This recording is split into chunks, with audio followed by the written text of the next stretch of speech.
Ian Right. Beckles. Now you just got to flip the camera sideways. There we go. We cooking with peanut oil now, buddy. Here we go. What's up, man? Nothing much. What do you got? A dinosaur hoodie on? Yeah, dinosaur. Yeah. Nice, man. What? You don't? No, I don't think so. Oh, What you happened? you believe in dinosaurs? I haven't seen any in the last little bit, but I mean, I've seen some dinosaur bones though. You're like Carl Everett, right? Not believing in non-dinosaurs? No, I'm not like Carl Levitt. Thank you for asking. Our buddy Carl Everett. You remember the time he came over to me and he was like put me in a headlock when we were doing that golf tournament with Ron that one time? My I man do was remember. saucy. It's all good. It's all He's a good. dude, man. We love Carl. Carl's the best. Very good. Parents, thank you for hosting us. Parents said they were very happy to see you. Grandma is the same way. So glad to bring them over there to the Dignitary Cafe. And again, we tell everybody out there tuning in today, 4817 Southwest Shore Boulevard, the best kava and kratom around. Go check out the Dignitary Cafe. It was good to see your parents. They look very healthy. Yeah. I think they like Florida. They do. They do. I'm telling you, if they didn't have 6 grandkids and my Right? grandma still putting around, I think they'd be down here in a heartbeat, no doubt. We got a lot of sun at the Valspar this weekend, man. It was nice. It was nice Good to be stuff. out there. Want to talk some football with you. First off, Jameis Winston. Giants signed Jameis Winston on a 2-year deal. We kind of went through the ranking last week of Russell Wilson, Aaron Rodgers, Jameis Winston, but I at the very least, it's going to be entertaining. We know it's not a long-term save for the Giants, but I think at the very least, you're not gonna get the drama. Like you're gonna get a guy, because one thing we've never heard about Jameis, like all of his teammates love him, all of them. Like even the Bucs guys, like through all his good and all his bad, like the Buccaneers loved him. All the guys in Cleveland loved him. Like the guys in New Orleans loved him. So I think the Giants could do a lot worse than Jameis Winston. I agree. I think we asked the question, whether you rather Jameis or Aaron Rodgers. I picked Jameis because of the entertainment factor.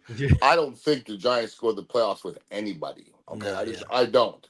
Jameis Winston, I really like as a person. I don't think I've ever met anybody who doesn't like Jameis Winston as a person. But if you were to ask me if Jameis Winston is going to take my team to the playoffs, then I would say, yeah, no, it's not going to happen. So, once again, it's going to be an interesting year. But I know, and everybody's ever watched Jameis Winston knows there are going to be some peculiar ups and downs. And the ups and downs are going to be weekly, daily, monthly, yearly. His life is up and down. To throw 30 touchdowns is amazing. Very few can. And there's also very few that can throw 30 interceptions. So he's definitely an anomaly. So do you think that's going to preclude them from taking a quarterback with that third pick? Some people will say, all right, well, now you got Jameis. Maybe you take Travis Hunter. If Abdul Carter's there, maybe you take – I don't think you take Carter because you have Thibodeau, you have Brian Burns, you have Dexter Lawrence. I don't think you take him. But if you take Jameis Winston, would you still keep that door open to take Shedeur Sanders or Cam Ward? I don't think Jameis Winston is that guy to stop you from taking anybody. Right. I don't think he's at that point in his career. He's not the kind of guy.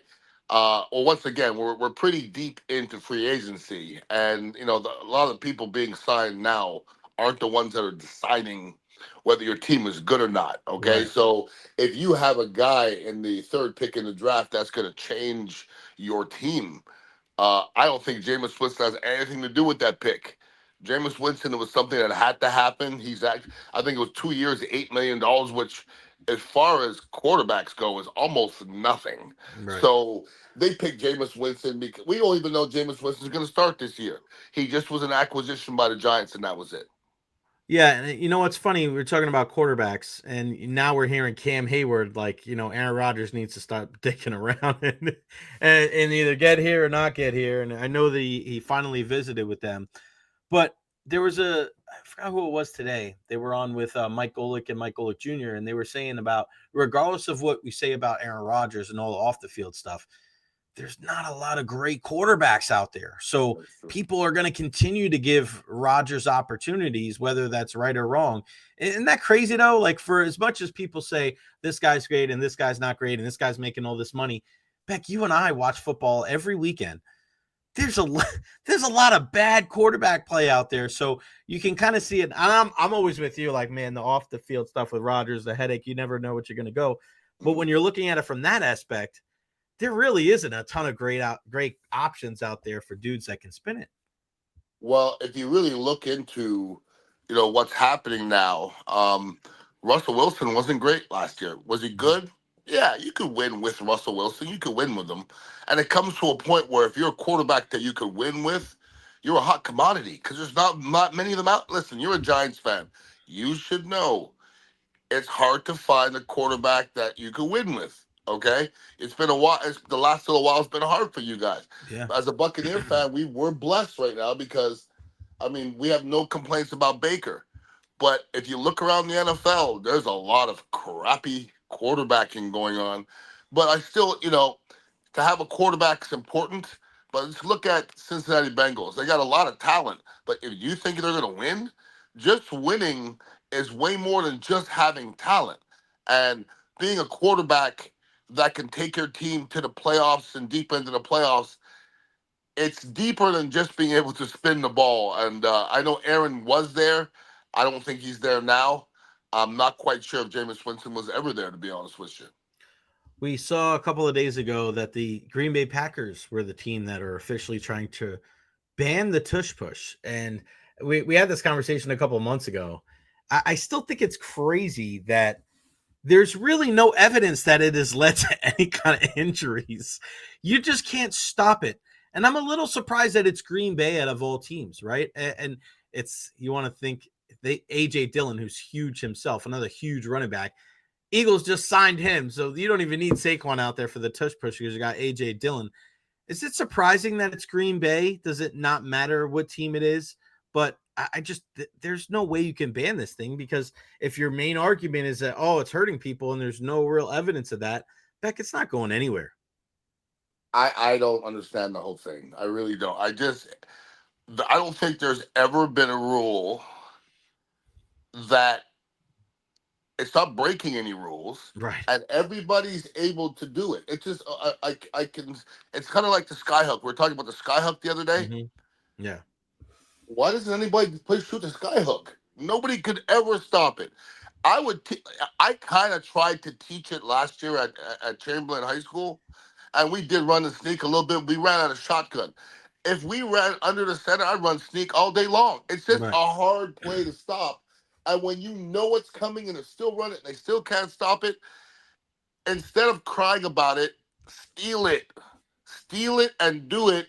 And then if after a while every team is doing it and nobody can stop it, that's when they'll stop it. But when one team is doing it, I don't think it's ever going to be stopped. Yeah, the only team that really seems to have any kind of semblance of how to stop it is the Bucks. And Exactly. you have a guy like Vita Vea there in the middle. Maybe that's where teams should start. And people want to get really athletic in that position. Maybe a defensive line that is very rotational. You can get guys that play on the outside, playing the inside. All right, well, that's all fine and dandy. But when you do that, then you lose. Like, yeah, you'll see Vita Vea's, lining up on the outside because Todd Bowles is a maniac.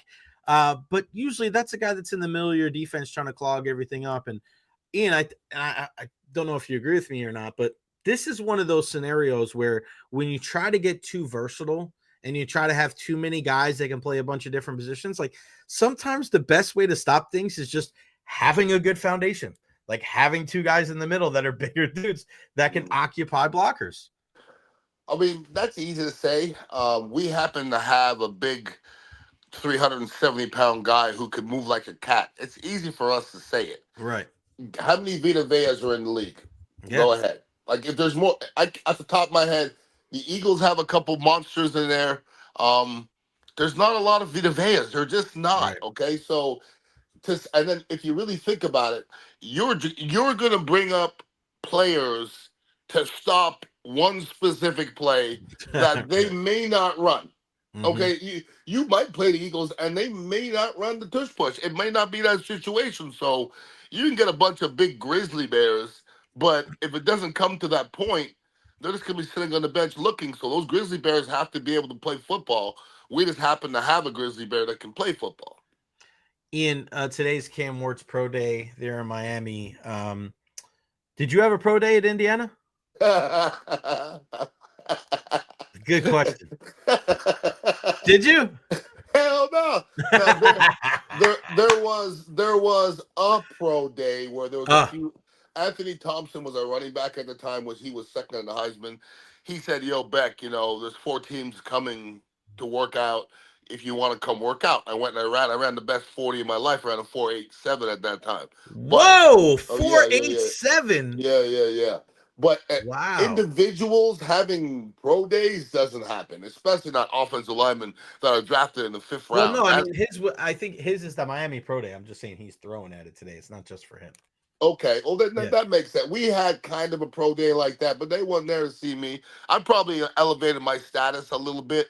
My whole thing with pro days are they know what they want. Like, it's almost impossible for somebody to say, I want Cam Wardis to be my guy, and then go there and work him out and go, oh no, he's not the guy. Right. It's barely ever happened. If you watch 20 films on somebody, you'll be able to know whether they can play football or not, regardless of the workout. Because you know why? Some guys are not the best workout guys. Some guys are gamers. So it's hard for me, man. The workout is just there to show ridiculous flaws, but ridiculous flaws, you will see it if you play enough football, and Cam Ward has played enough football. I feel like there's a lot of things in football that are like window dressing, right? The combine, the pro day, all these like individual workouts. What are you going to see from some of these things that you didn't see 2 years on tape, right? You're going to project a guy from what you saw, whether it was a little or a lot, and tell you whether he's going to help your team or not. I almost feel like certain people love football so much that they're just going to come up with new ways to have people put more eyeballs on it. Like, I don't know. As a pro day, like you just said, is a pro day really going to change your mind on a guy? Like, if you're going to send people there, like what you saw this entire time, he's not going to go from, oh, wow, he was 6 foot to 6'5" just because he's at a pro day, right? Like, it's weird, man. Well, the difference between the pro days in the NFL and the pro days maybe for some other sports is we're interested. Like I would watch the pro day. You know what I mean? I Mhm. don't know if I would watch a hockey pro day or watch a baseball pro day or if that's even relevant. But football is such a relevant sport that we get excited over all the pro days. And there's probably so many pro days happening out there by lesser players that we don't know about. Once again, Ian Beckles is a lesser player. There's a lot of schools out there not quite as big as Miami, and it's not that big of a deal. But football is such a big deal that now we don't talk about baseball. We don't really talk about the free agency part of baseball. We Right. don't really talk about the free agency part of hockey. You never stop talking about football to where even pro days become a big deal. And I'm pretty sure I don't watch ESPN much anymore, but it'll probably be on ESPN. I'm pretty sure. Yeah, it's pretty crazy how that narrative has changed on ESPN, where everybody was like tuning in every morning, and I don't care what their ratings say. This people don't watch it as much as. No Why do way. you think that is? Why do you think people watch less ESPN? Is it politically driven? Is it because it's all about just BS arguments and everybody yelling at each other? What do you think? Why do you think people tune into NFL less? Because it's predominantly football talk, and it is the most popular sport in the country, but Mhm. it just seems like less and less people that I know, and yourself included. I mean, there wasn't a day that I wake up that I didn't automatically put ESPN on, but now it's just like I, I'm only putting ESPN on for games and maybe Sports Center at night with Scott Van Pelt to see the highlights of what's going on, but very rarely am I watching it during the day unless something happens with Stephen A. and LeBron, where I was like, all right, I want to hear what Stephen A. had to say. But other than that, it's not the same for me. Well, how many regular TV shows do you watch?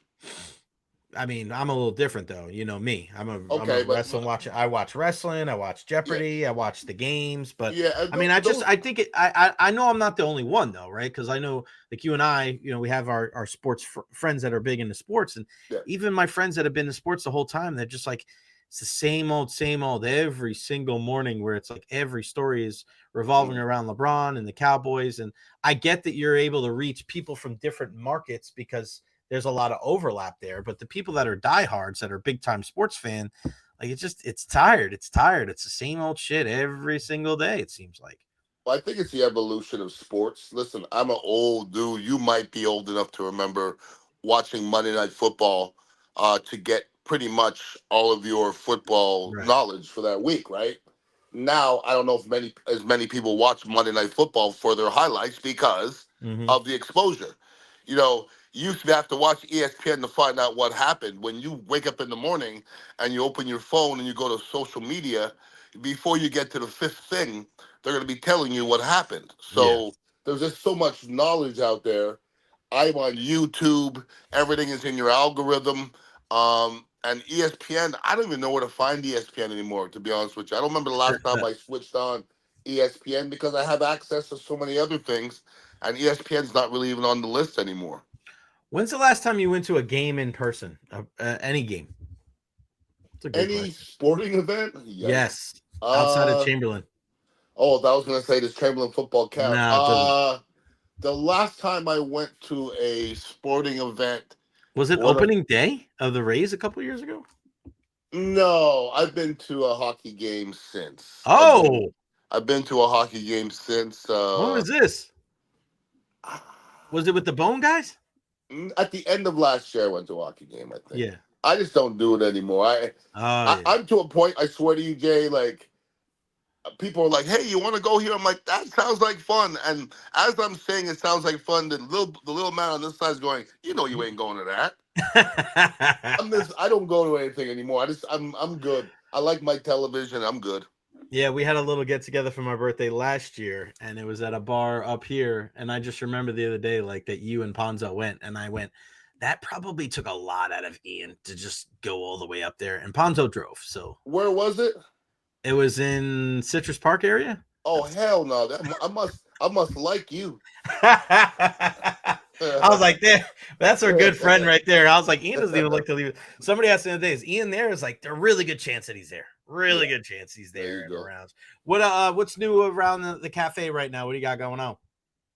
Cafe's good. Business is good. People are drinking on their kava and the kratom. We have a concert coming up on the 29th. Whoa. Space Camp. They're really a great little band, reggae band. You would like them. They're going to be playing at the cafe like 8 o'clock on a Saturday. So, we're 420 friendly in the back. We might be indulging a little bit, having a good time, listening to some reggae music and unwinding. That's what we do.